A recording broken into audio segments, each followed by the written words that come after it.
Hopefully we can learn something from this game, but as usual, when I go into these, I'm going into them without knowing what's going to happen, kind of like you are, and hopefully it wasn't some embarrassing blunder and I just didn't notice it during the game.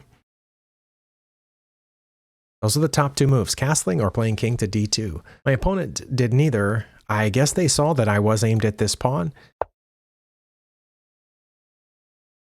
I did click the next button, by the way, but that's not the move that they played. So yeah, it doesn't always do it, but in this case, it did not go to this. I was in their normal move list. I've removed my camera so you can see what I'm pointing at here. It was on knight to d5, and I had just talked about that, and I clicked next. And when I clicked next, I thought it should go to rook to b3, which is what they played. But instead, it went to this imaginary move here that didn't get played. It'd be one thing if I was already in the variation that didn't get played, if I had already, say, clicked, on the king to d2, and then it played that next move, but I wasn't. I was still up here at knight to d5.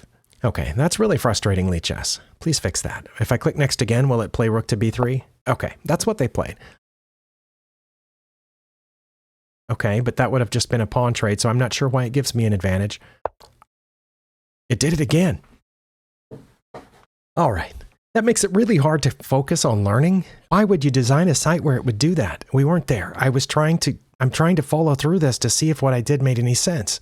Okay, that's what I did. And the idea was to get the bishop off the back rank. Sorry, I'm getting a little frustrated here, but that's because this site makes it really hard for me to learn from stuff. And now if I click next, I don't know if it's going to play the move I wanted or not. I was in a pretty good headspace when I started this. Okay, but anyway, the idea was to get the bishop off the back rank, but that was an inaccuracy.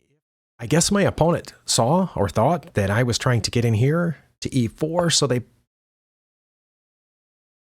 is that the third time in this video? That's not what they played. That is not what they played. Oh my goodness. Okay, if I back up and click next, hopefully it'll play what they played. But what I played was, oh my goodness. All right, well, fortunately I have pretty decent editing software. It's freeware, by the way. But anyway, I'm glad I have it because I just had to cut out a long section where I walked over there and said some choice words about this website, whose name I won't mention because I don't want to hurt their feelings. But I would like them to correct this problem. That's not what I played. Why in the world, when you click the next button, does it not play the move that I played? Oh, it did play that when I clicked the next button. Well, that's what I want it to do. Wait a minute. Okay, down there at the bottom, right down there, there's a little purple F6 blunder. That is what I did play. And I just noticed when I changed the color of the arrow that highlight went further over to the other move. That's the alternate. So did I figure this out? I think I figured it out. Let's see, which button is it? It's the shift button. Nobody knew this the whole time, but that's how you change the arrow colors, isn't it?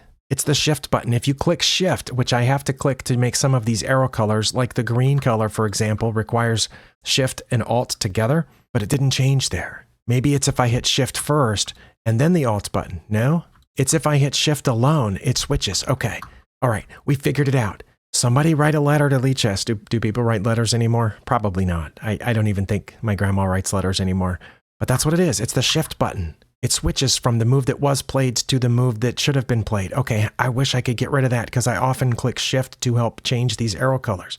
Oh, that was so distracting, but I think I've got it now. But as long as I don't click shift by itself, as long as I click shift with, nope, it did it there. Okay, sometimes when I click shift by itself and sometimes when I click shift with the alt button to draw the different colored arrows, it'll change what move's going to be played next. I think that's it. I think we solved it. Okay.